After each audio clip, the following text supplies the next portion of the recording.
Okay, magandang umaga po sa ating lahat, mga kapatid. Salamat sa Panginoon na tayo ay makapagpanambahan po ngayon in spite po sa mga nangyari. At I believe na ang passage po na pag-aralan po ngayong umaga ay maging pagpapala po sa atin. Kasi una sa lahat, naging blessing po ito at ito sana ang ating, ito po ang ating series po during Gospel Hour, ang Book of James. So sana mamaya po itong gabi, pero ngayon natin to umaga na pag-aaralan po natin ang Book of James at magsimula tayo sa verse 1 hanggang verse 4.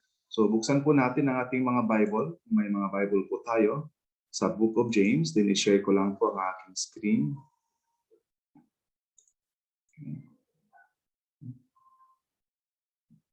Okay, nawa ay malinaw po sa inyong mga screen dyan. Okay, makita niyo po ang aking accordance. Okay. Ibasahin po natin James chapter 1 verse 1 hanggang verse 4 lamang po. Sabi po sa salita ng Panginoon, si Santiago na alipin ng Diyos at ng Panginoong Jesucristo ay bumabati sa 12 lipi na nasa pangangalan. Mga kapatid ko, ituring ninyong buong kagalakan kapag kayo'y nahaharap sa sari-saring pagsubok. Yamang inyong nalalaman na ang pagsubok sa inyong pananampalataya ay nagbubunga ng pagtitiis. Verse 4, at inyong hayaan na malubos ng pagtitiis ang gawa nito upang kayo'y maging sakdal at ganap na walang anumang kakulangan. Tayo po mga kapatid ay manalangin sa Panginoon. Let's pray.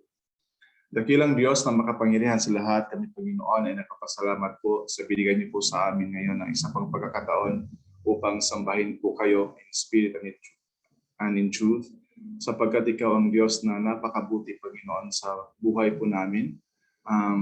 Inaalaw niyo po, Panginoon, ng mga bagay na mangyari po sa amin, Panginoon, upang kami ay patuloy na lumapit po sa inyo at makita po namin sa aming sarili, Panginoon, na kailangan po namin kayo.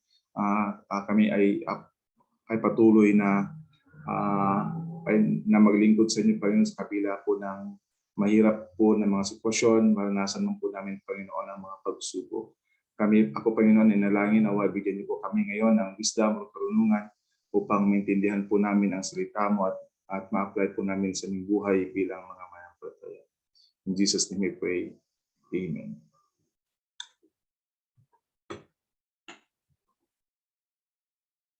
Okay.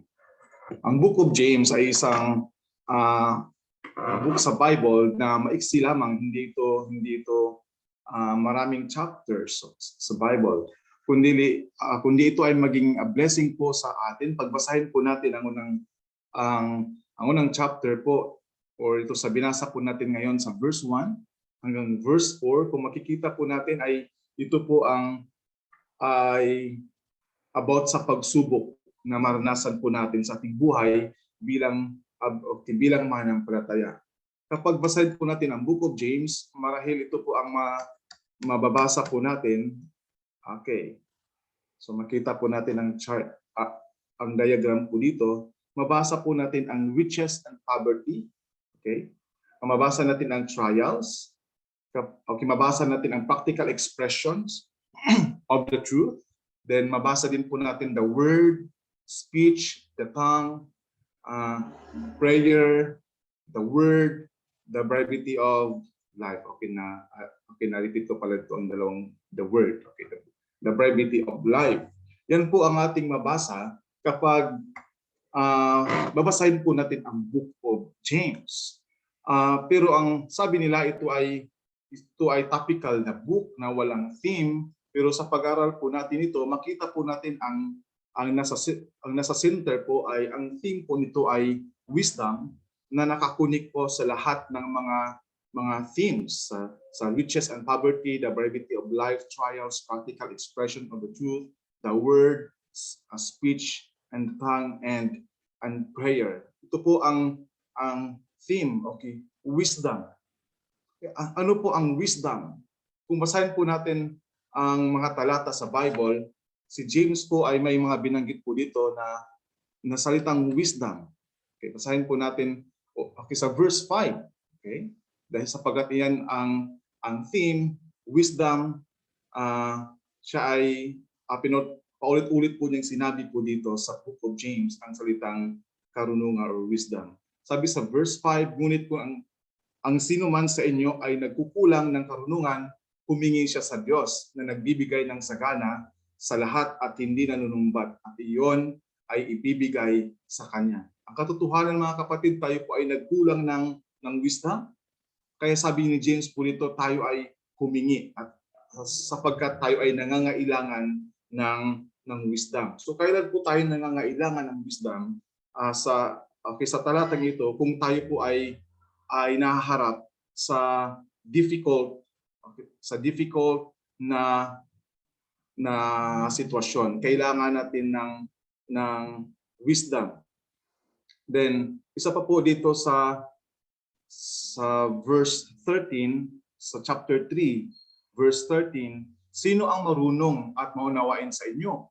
Ipakita niya sa pamamagitan ng mabuting pamumuhay ang kanyang magawa sa kamuan ng karunungan. So, kung isang tao ay nagsasabi na siya ay marunong, siya ay wise, siya ay may wisdom, ay maipakita po niya ito sa kanyang pamumuhay. Ibig sabihin, may practical na application of truth. Okay? Ang wisdom. Then isa pa po dito sa verse 15. Okay. Hindi ito ang karunungang bumaba mula sa itaas, kundi makalupa, makalaman, may sa demonyo. So makita po natin na earthly wisdom and true wisdom. Ang earthly wisdom po ay sensual, devilish, then true wisdom is from above. Dito po sa verse 17. Ngunit ang karunungang buhat sa itaas, unay malinis, saka mapagpayapa, banayad, mapagbigay o kipuspos ng kaawaan at mabuting gawa, walang pagtatanggi, walang pagkukunwari. So, makita po natin mga kapatid na ang wisdom is from above at wisdom live out in good fruit sa ating buhay. So, it's the art of knowing how to live well. Wisdom means application through to every aspect sa buhay po natin. Hindi lang, not just selectively, ang wisdom, hindi lang sa church, kundi sa buong buhay po natin. So, when we truly understand or grasp the gospel, mga kapatid, ay makita po natin sa ating pamumuhay. A truth live out in life. Ang katotohanan ng salita ng Diyos na ating nalalaman ay talagang maipamuhay po natin. Yun po ang wisdom. So balikan po natin ang ating passage sa verse 1. Of course, ang nagsulat po nito ay walang iba kundi si James. Okay? Sino po ito si James? Okay, sa verse 1, basahin po natin. Mga kapatid, si Santiago na alipin ng Diyos at ng Panginoong Jesucristo ay bumati sa 12 lipi na nasa pangalan. So si Santiago po ang nagsulat po dito. Okay? So sino po si James? Si James po ay siya po ang half brother ni Jesus. Ibig sabihin na si Jesus Christ po ay my half brother, or si Joseph, si Mary ay nagkaroon pa ng ibang anak, at isa po nito si James. At hindi po natin sabihin o hindi po ibig sabihin na si James ay isa na dating mananampalataya. Okay?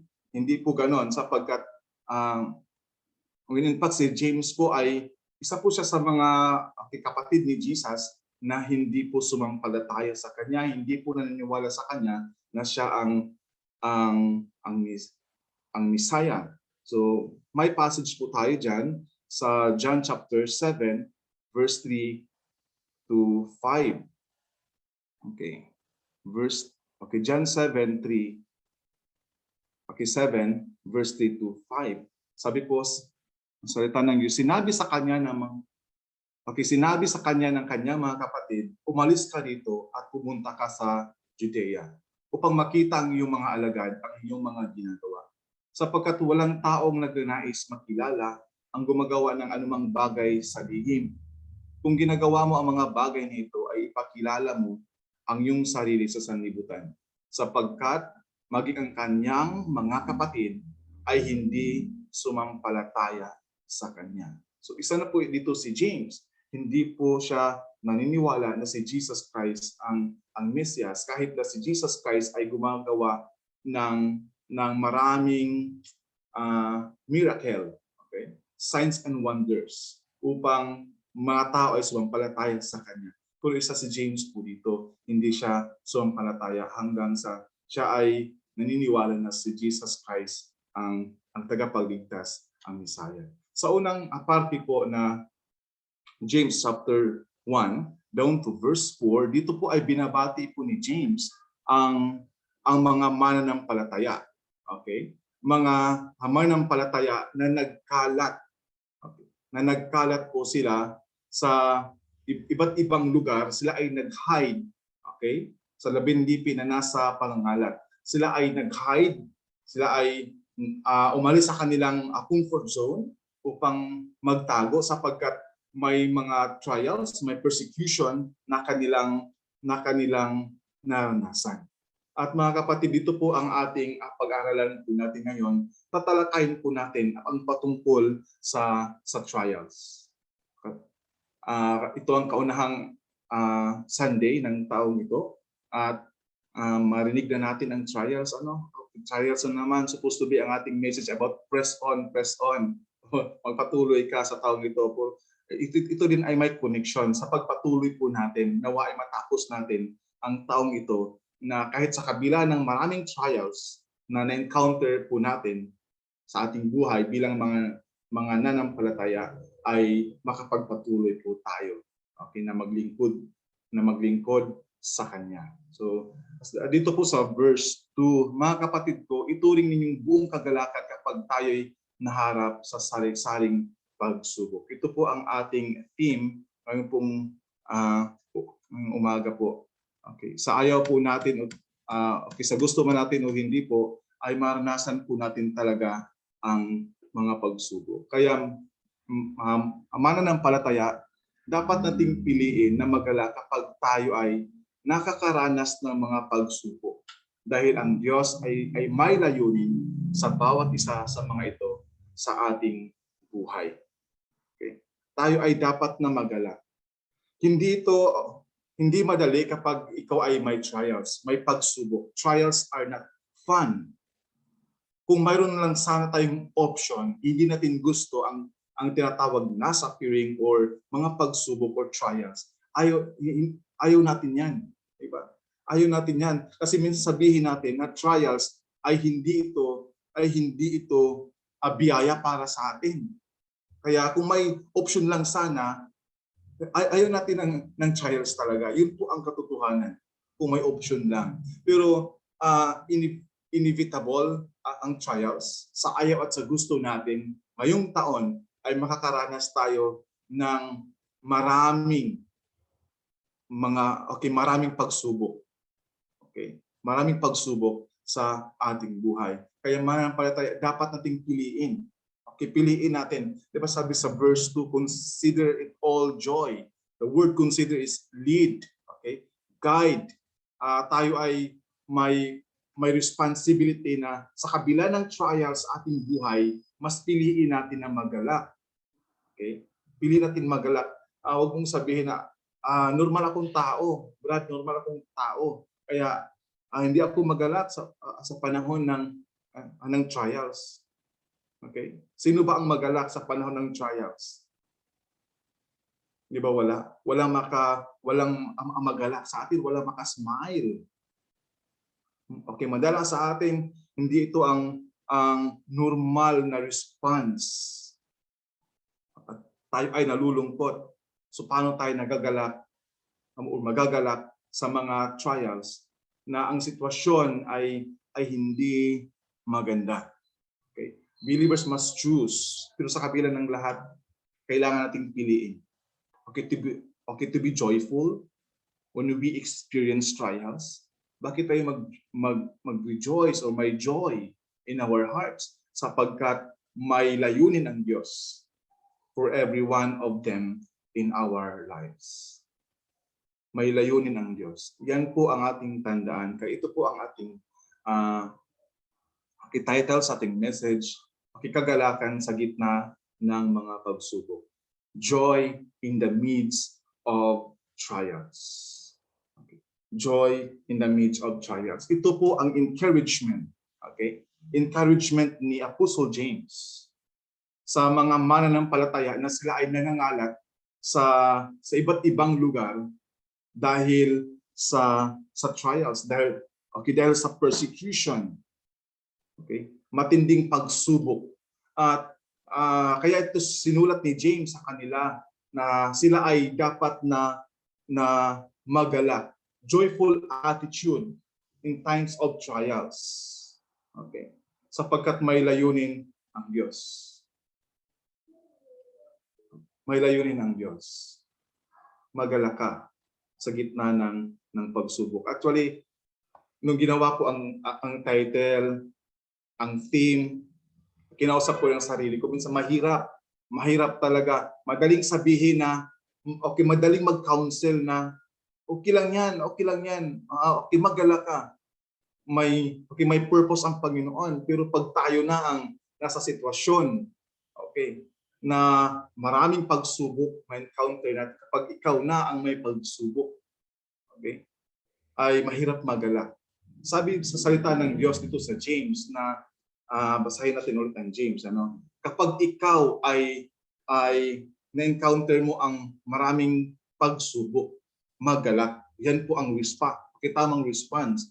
Hindi kapag hindi sinabi sa salita ng Diyos, kapag ang ibang mananampalataya ay nakaranas ng mga pagsubok, ikaw ay magalak. Hindi yan ang sinabi ng salita ng Diyos. Sabi sa verse 2, mga kapatid, ituring ninyong buong kagalakan kapag kayo'y nahaharap sa sari-saring pagsubok. So personal, kapag tayo ay naharap sa maraming pagsubok, kaya ang tamang response po natin mga kapatid ay magalak. Joy in the midst of trials. Okay. Ang ating unang point, mayroon lang po tayong 2 point po ngayon at may tagdadalawang sub-point po ito. Okay, ito po ang ating first point, unang punto. Ipinahihintulot ng Diyos na tayo ay makakaranas ng mga pagsubok sa buhay. God allows us to experience trials in life. Pinahintulutan ng Diyos. Hindi lang yan by chance, hindi lang yan aksidente na nangyari sa buhay po natin na mayroon po tayong trials. Ang salitang trial po or trials is one that is especially refers to different types of affliction, troubles, and trials that hit us. Hindi natin alam kung kailan tayo magkaroon ng trials. Bagaman sinabi sa atin na mayroon tayong trials. Ngayong taong ito, I believe na marami tayong ma-encounter na trials. Yung iba po sa ngayong taon ay naranasan na nila. Diba? January 1, naranasan na nila ang trials. At hindi natin alam kung kailan, hanggang kailan ang trials natin. Ang trials ninyo. Hindi natin alam. Pero ito ang sabi sa salita sa atin ng Panginoon, God allows us to experience trials in life. Mayroon po tayong mga passages bago po natin ibigay ang subpoint, mga halimbawa sa Bible na ipinahihintulutan ng Diyos ang mga trials, mga pagsubok sa ating buhay. Okay. Isa na po dito sa Old Testament. Okay. Isa na po dito si King Asa. Siya ay nakaranas ng trials. Dito po ay kanyang physical body, nagkaroon po siya ng sakit. Dito sa 2 Chronicles chapter 16 verse 12 po, nang ika-30 na taon ng kanyang paghari, si Asa ay nagkaroon ng karamdaman sa kanyang mga paa.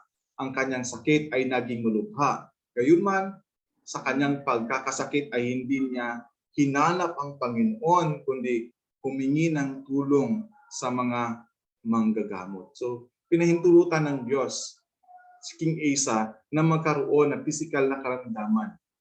At ang kanyang physical na karamdaman ay sa kanyang mga paa. Pero instead na siya ay humingi ng tulong sa Panginoon, isik po niya ang Panginoon. Hindi po siya humingi ng tulong, hindi po siya nanalangin sa Diyos, kundi humingi siya ng tulong sa mga manggagamot. So God allows trials sa kanyang buhay, sa ating buhay. At isa pa po, itong 2 Corinthians chapter 12, verse 6 hanggang ito ay verse 10, ay naging pagpapala po ito sa akin personally. Si Apostle Paul himself ay na-experience po niya ang matinding pagsubok sa kanyang buhay. Sabi po dito, verse 6, ngunit kung nais kong malaki ay hindi ako magiging hangal sapagkat ako'y magsasabi ng katotohanan.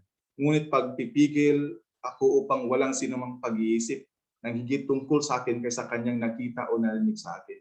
Lalo na dahil sa kalabisan ng mga pahayag, kaya upang ako'y huwag magmayabang ng labis. Binigyan ako ng isang tinik sa laman, isang sugo ni Satanas upang ako'y saktan, upang ako'y huwag magmalaki ng labis. So, pinahintulutan ng Diyos sa kanyang buhay na magkaroon po siya ng sakit or tinik sa laman, thorn of the flesh, at hindi tayo sigurado kung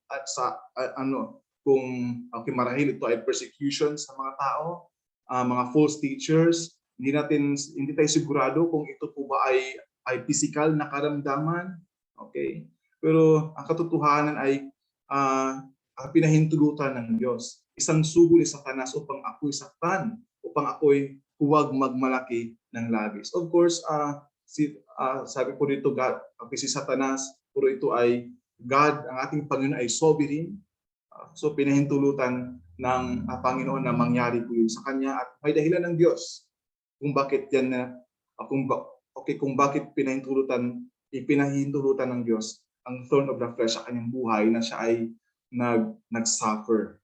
Okay? At kanyang response po dito ay siya ay nanalangin sa Panginoon. Okay, 3 times, many times, siya ay nanalangin sa Panginoon, pero ang sagot ng Panginoon sa kanyang panalangin ay no, sapagkat ang kanyang biyaya ay sufficient sa lahat ng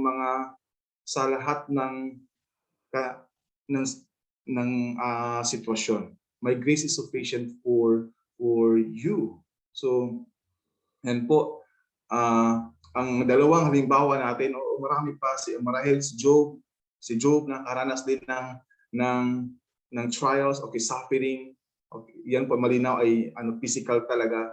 Okay, marami pang example sa Bible na mababasa po natin na ipinahintulutan ng Diyos ang mga pagsubok. Ipinahintulutan ng Diyos na tayo ay makakaranas ng mga pagsubok sa buhay. Ito po ang ating unang subpoint. Magalak tayo sa ating mga pagsubok. Magalak tayo sa ating mga pagsubok. We must, or we should, we must rejoice in our sufferings. Paano tayo mag-respond? Paano tayo tumugon? Tayo po, mga kapatid, ay tumugon ng tama kung tayo ay kapag tayo ay nahaharap sa mga pagsubok. Okay? Tayo tumugon ng tama. Okay, the word consider po dito sa kanina ay lead o guide. Tayo ay may responsibility kung paano tayo mag-respond sa ating mga pagsubok na binigay ng Diyos sa atin. Huwag mong isipin na yan po ay punishment galing sa Panginoon. Huwag mong isipin na yan po ay calamity. But consider it all joy. Okay, consider it all joy. Dito sa ating passage sa verse 2 po. Verse 2. Mga kapatid ko, ituring ninyong buong kagalakan kapag kayo'y naharap sa sari-saring pagsubok. Okay? Marahil gusto ng Panginoon na maranasan yan. Okay? At alam po natin sa mga talatang ito ay may dahilan or may purpose, may layunin ang Diyos kung bakit mo yan naranasan. So consider it joy sapagkat sapagkat ipinahintulutan niya ng Diyos na mangyari sa buhay po natin. Mangyari sa buhay mo. May-encounter mo yung trials. Okay, in many forms. Okay? How are you being tested? Tested sa mga trials? Emotionally, physically, financially, ano man yan. Okay, consider it all joy. Sapagkat alam natin na sovereign ang Panginoon at hindi lang yan aksidente na nangyari, hindi lang yan by chance na na-encounter mo yan ang trials ngayon. Kundi ikaw ay patuloy nawa na magtiwala sa ating Panginoon. Okay, consider it all joy, not punishment or calamity. Yan po ang unang tugon po natin. Magalak tayo sa ating mga pagsubok. We must rejoice in our sufferings. Okay, we must rejoice.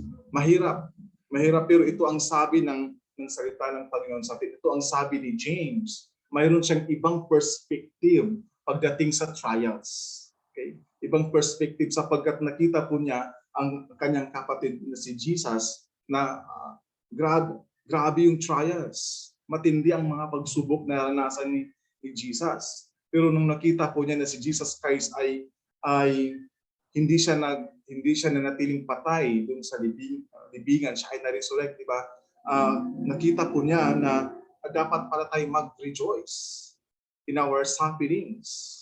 Dahil hindi ito ang katapusan ng ating buhay. Tayo ay mga pilgrims, di ba? Okay, dito sa mundong ito. At alam ng Diyos ang iyong pagsubok na yun. We must rejoice. Ito ang tamang tugon natin. At naisip ko rin ito, minsan may mga mananampalataya na naranasan nila ang matinding pagsubok. Murmuring, okay, hindi sila grateful sa pagsubok. Paano natin mawin ang ibang taong mga hindi mananampalataya kung ganito ang response natin? Okay. Kung ikaw kung sakaling bigyan ka ng Panginoon ng cancer o ngayon virus, COVID-19, loss of loved ones, namatayan tayo ng loved ones, o mahal sa buhay. Then kapag tayo ay hindi maganda ang ating tugon patungkol dito sa mga pagsubok na binigay ng Diyos natin, kung hindi ka nag-rejoice, kung hindi ka nagalak, sa pagsubok, paano natin mawin ang ibang tao? Hindi naman tumawa ng malakas na namatay na po ng mahal sa buhay. Hindi naman ganoon ang ibig sabihin sa salita ng Diyos. Kundi piliin mo pa rin na mag-rejoice, piliin mo pa rin na magalak o nagtiwala sa Panginoon sapagkat siya po ay may layunin. Magalak tayo sa ating mga pagsubok. Subpoint B, dapat nating asahan ang maraming pagsubok sa buhay. We must expect numerous trials in life, many trials in life, various trials in life. Babasa po natin ito sa verse 2. Okay? Mga kapatid ko, ito rin ninyong buong kagalakan kapag kayo'y nahaharap sa sari-saring pagsubok. Okay, sa English po yan ay various trials, various trials. Ibig sabihin, colored things. Okay. In other words, this is not just one time of trial or type of trial, but various kinds. Marami. Okay, pag sinabing various, maraming trials. At marahil malampasan mo ang trials ngayong taon, ngayong buwan o ngayong linggo. Hindi lang isang trials. Marahil makaranas ka pa ng maraming trials. Okay, next month. Okay, kasi various kinds or different kinds of trials. Okay, maybe related sa family, relationship, work, finances. or health. Makaranas tayo, inevitable, ayaw sa gusto natin, makaranas tayo ng maraming pagsubok ngayong taon. So, handa natin ating faith, ating pananampalataya sa Kanya, sapagkat hindi tayo maka-escape kahit saan pa tayo pumunta sa mundong ito, saan pa tayo magtago, maranasan po natin ito, ma-encounter po natin ito this year. Sari-saring mga pagsubok. Okay. Then, next po, dito na po tayo sa ating sub-point, second point po natin. Gamitin ng Diyos ang mga pagsubok para tayo ay lumago sa spiritual. God uses trials to help us grow spiritually and to help us mature in our faith in Him. Verse 3 and verse 4 po yan. Maaaring gamitin ng Diyos maraming trials, different or various trials to mold our character. May layunin ang Diyos sa mga pagsubok sa ating buhay. Okay? Basahin po natin ito, verse 3, verse 4 po. Yamang inyong nalalaman, okay? Yamang inyong nalalaman na ang pagsubok sa inyong pananampalataya, ito po ang dahilan, di ba po? Sa verse 2, kung bakit tayo magalak, kung bakit tayo magalak sa pagsubok. Ito po ang dahilan sa verse 3. Yamang inyong nalalaman ng pagsubok sa inyong pananampalataya ay nagbubunga ng pagtitiis. Verse 4, at inyong hayaan na malubos ng pagtitiis ang mga gawa nito upang kayo maging sakdal at ganap at walang anumang kakulangan. Okay. Ito po ang dahilan kung bakit tayo mag-rejoice. Okay, sapagkat mayroon po siyang purpose sa ating mga trials. Okay. Subpoint A po natin. Okay. Gamitin ng Panginoon ang Diyos upang tayo ay lumago sa ating pananampalataya, hindi upang maging hadlang ito sa ating pananampalataya. Bagkus ito ang makatulong sa atin upang tayo ay lumago pa. Ito pong subpoint A. Ang Diyos ay may layunin sa ating mga pagsubok. God has a purpose in our trials. Ibig sabihin po mga kapatid, kahit na hindi, para sa atin ay naranasan na po natin ang matinding pagsubok, hindi magandang experience sa buhay po natin, pero may layunin po ang Diyos sa trials na encounter po natin. Yan po yan po ang testing sa ating faith, okay, sa Panginoon, sa ating pananampalataya. Ibig sabihin tayo din po pala ang beneficiary. Okay, tayo din po pala ang makikinabang sa trials na encounter po natin, hindi ang iba kundi ikaw mismo. Okay? Okay, wag mong sabihin hindi ako deserving sa ganitong trials. Kung ikaw lang, kung tayo magsabi hindi tayo deserving sa ganitong trials. Minsan naranasan natin na, Panginoon, faithful naman ako sa inyo. Lagi ako nagsasamba, lagi ako nagdi-devotion, soul winning, Bible study, lagi naman akong nagsikap naman ako na magtapat sa inyo, Panginoon. Pero bakit? Okay. Bakit ganito ang binigay niyo po sa akin? Mga kapatid, may layunin ng Diyos. God has a purpose in your trials upang ikaw ay lumago, sapagkat yan po ang sa verse 3, yamang inyong nalaman ang pagsubok sa inyong pananampalataya. Yan po ay pagsubok sa ating pananampalataya, mga kapatid. Tandaan po natin yan, testing of our faith. Okay? At yan po ay nagbubunga ng pagtitiis. Walang shortcut sa spiritual growth natin. Walang shortcut. Kaya kung ayaw mo ng pagsubok, paano ka lumago sa ating pananampalataya? Paano tayo lumago sa ating pananampalataya? Walang pagsubok. Di ba? Sana ito ang buhay, walang pagsubok, pero kalooban ng Panginoon sa iyo, sa ating lahat na lumago tayo sa ating pananampalataya. Kaya ito ay nagdudulot, nagbubunga ito ng pagtitiis, hindi ito wala lang. O hindi nagbubunga yan ng pagtitiis sa ating buhay. Okay? Patience. Okay. So, may layunin ng Diyos. At dito sa verse 4, atin yung hayaan na malubos ng pagtitis ang gawa nito upang kayo maging sakdal at ganap na walang anumang kakulangan. Diba?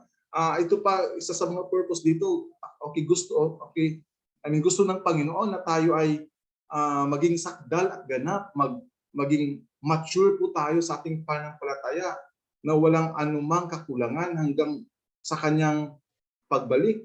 Okay? Hanggang sa kanyang pagbalik. Hanggang sa kanyang second coming. Okay? Maging sakdal at ganap, maging mature po tayo. Mag-grow po tayo spiritually. Kaya God permits or pinintulutan ng Diyos at maring gamitin po niya ang mga pagsubok sa ating buhay upang tayo ay lumago spiritually. Gusto ko pong sabihin sa inyo, mayroon isang story. Okay. Story.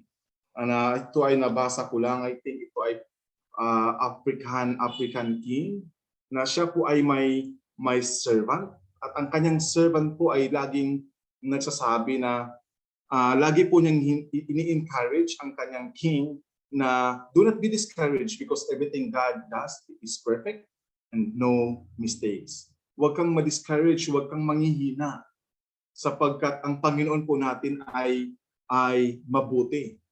No mistakes. Walang mga bagay na hindi po niya pinahintulutan. Okay, God is good. Okay lang yan. At ang servant na ito ay laging positive sa buhay. Kapag may sitwasyon na hindi maganda, sabihin po niya, okay lang yan. God is good. God is good. One day, sabi sa story, one day, sila ay nag-hunting ng wild animals.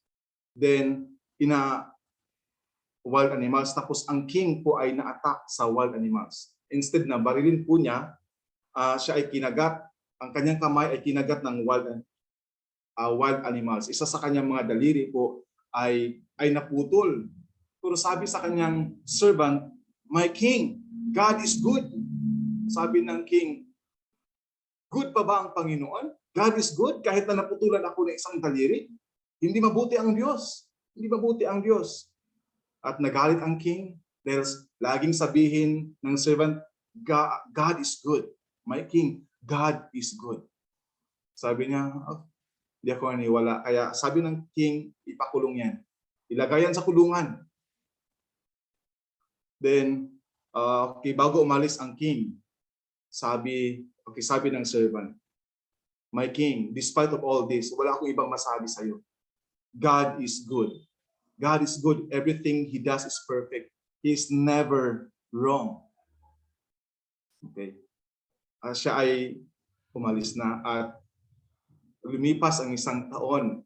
Siya ay umalis ulit. Ang king na lang, siya na lang po mag-isa mag-hunt ng wild animals. At doon po sa kanyang pag-hunting ay na-encounter po niya ang isang tribe na mga cannibals. At siya ay dinakip at gawin po siyang sacrifice sa kanilang gods. Okay, sa kanilang Panginoon, i-offer siya. Ibig sabihin siya ay katayin doon sa isang tribo na cannibals. Okay. Pero nung siya ay katayin na, nakita ng mga cannibals na hindi pala ito kumpleto. Walang isang daliri. Putol lang kayo isang daliri. Okay, pakawala na yan. Kasi para sa kanila, tribes, ay mag-offer ka ng maayos or complete na tao sa kanilang gods. So, to make the story short, siya ay pinakawalan at siya at pinuntahan po niya ang kanyang servant at pinakawalan din sa kulungan at sinabi ng king, servant, God is good. Sabi ng servant, bakit mo nasabi God is good? Sapagkat ako ay malapit ng katayin ng isang tribo doon. Pero pinakawalan nila ako sapagkat hindi kumpleto ang aking daliri. God is good. Pero God is good kaya kung bakit kita nilagay dyan sa kulungan? Sabi ng servant, God is good. Alam mo kung bakit God is good? Sapagkat kung ako ay hindi mo pinakulong at sumama ako sa iyo doon sa paghunting at kumpleto ang aking daliri, marahil ako ay patay na ngayon. So God is good. Nakita po ba natin mga kapatid na sa mga pagsubok na maranasan po natin ay may layunin ang Diyos. May layunin ang Diyos. Sa story, kung hindi siya naputulan ng daliri, malamang siya ay na-offer na. Siya ay kinatay na. Ang servant, kung siya ay hindi pinakulong, marahil siya ay kinatay na din. Okay? So God is good. Hindi lang natin ma-appreciate minsan ang pagsubok sapagkat hindi natin minsan tayo overwhelmed tayo kung bakit pinaranas sa atin yan ng Panginoon. Pero may layunin ang Diyos sa bawat pagsubok na ating maranasan. God has a purpose in our trials. Okay. Yan po ang testing sa ating faith. Nawa ay malampasan natin ang testing sa taong ito, ang trial sa taong ito, sapagkat nandiyan ang Diyos, patuloy lang tayo magtiwala. Kasama natin ang Diyos sa ating mga pagsubok. Hindi tayo nag-iisa. Siya ang nagpahintulot niyan.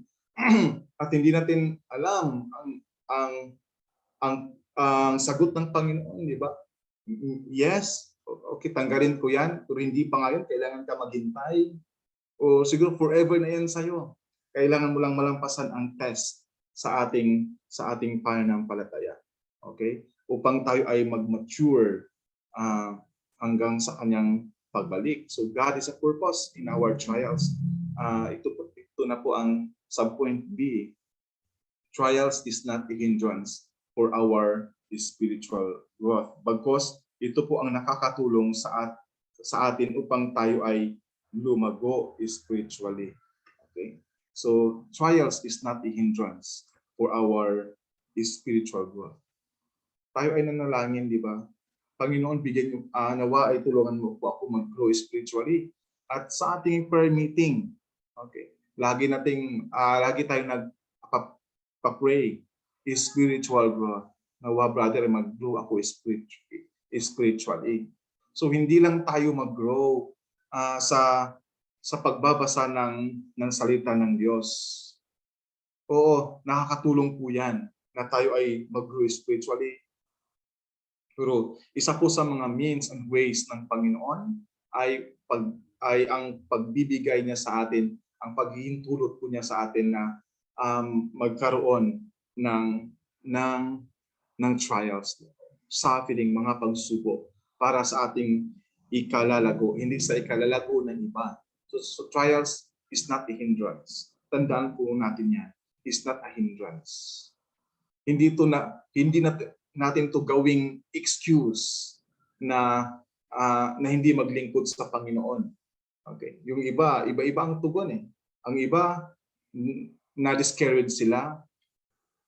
Okay? Sapagkat naisip nila na hindi sila mahal ng Diyos. Naisip nila na tapat sila pero hindi naman sila pinagpala ng Diyos. So, trials is a blessing to us. Trials is a blessing to us. Thanksgiving tayo last Sunday. Papasalamat tayo sa Panginoon at salamat dahil isa po sa mga pasalamatan na dapat natin ay trials. Sapagkat hindi po ito maging hindrance sa ating spiritual growth. Ito ay nakakatulong na tayo pa ay lumago. Trials make us more complete. Dito po sa verse 4. At ang iyong hayaan na malubos ng pagtitiis ang magawa nito upang kayo maging sakdal at ganap at walang anumang kakulangan. So, kaluban ng Panginoon na tayo ay mag-mature at maging Christ-like na character. At yan po ang kaluban ng Panginoon sa atin. Tayo ay mag-grow. So, let trials accomplish their good purpose of producing patience. Hayaan natin ang mga trials na magbunga po ito. At ito po para sa ikalalago bawat isa sa atin. Okay, bawat isa sa atin. At when you experience trials, mga kapatid, kapag maranasan po natin ito ngayong taon, okay, maging grateful tayo, magalak po tayo. At piliin mong manatili pa rin sa pananampalataya. Okay, put your trust in God alone. Put your trust in God alone. Hindi po sa ibang bagay. Okay. Sovereign po ang ating Panginoon. Siya ay makapangyarihan. May layunin po siya. Ito po ay upang itest ang ating pananampalataya. Okay. At ito po ay para sa ikalalago bawat isa sa atin. Kaya in conclusion po natin mga kapatid, nawa tayo ay in application din po. Nawa tayo ay magpatuloy. Okay, press on. Magpatuloy ka lang.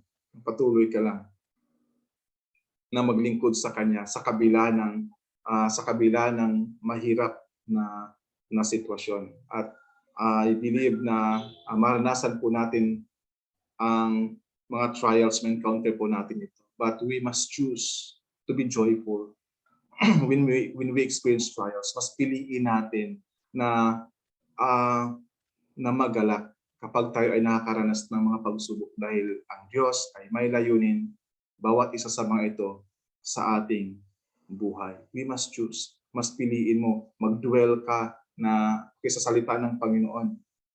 Okay, patuloy kang manalangin. Patuloy ka sa pagbabasa ng Bible. Kung gusto mo ng comfort, na pinangdyan ang Panginoon. Magpatuloy ka lang. Yan po ang kaluban ng Panginoon at manghingi ka ng wisdom sa Kanya, tulungan ka ng Panginoon. Yan po ang susunod na tatalakayin po natin next week ni Brother Dennis po na sa kabila ng mahirap na sitwasyon, kailangan natin magdesisyon at kailangan natin ng karunungan, wisdom kung ano ang dapat gawin sapagkat may layunin ang Diyos sa bawat pagsubok na maranasan po natin. Nawa ay tulungan po tayo ng Panginoon. Nawa ay maka-endure po tayo sa testing sa ating faith upang tayo lumago spiritually. So, God is with us. Hindi tayo nag-iisa mga kapatid. Kung ano man po ang naranasan po natin ngayon, mahirap ang mga sitwasyon. God is with us. Okay, all-powerful ang Panginoon. Manalangin ka sa Kanya. Okay, nandiyan po ang Panginoon. Nandiyan po siya. At tulungan po tayo ng Panginoon na maka-endure, na makapagpatuloy. Nandiyan ang Kanyang power. Makapagpatuloy po tayo sa kabila ng lahat sapagkat His grace is sufficient for us. Kaya magalak ka sa gitna ng pagsubok. Joy in the midst of trials. Tayo po mga kapatid ay manalangin sa Panginoon. Dakilang Diyos na makapangyarihan sa lahat, kami Panginoon ay napapasalamat sa salita mo na napag-aralan po namin ngayong umaga.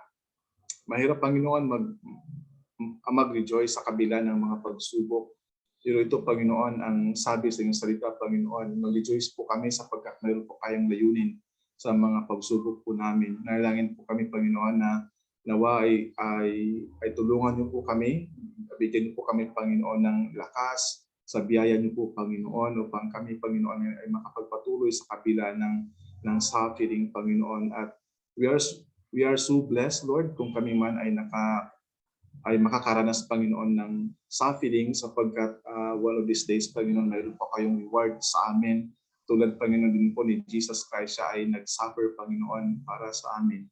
At nawa Panginoon ay tulungan niyo po kami sa panahon ng mga pagsubok. Maalala po namin kayo, ang salita mo Panginoon na magbigay din po sa amin Panginoon ng kagalakan at comfort Panginoon sa aming mga puso. Ang lahat ng ito Panginoon ay dinangin ko po sa inyo. In Jesus' name I pray. Amen.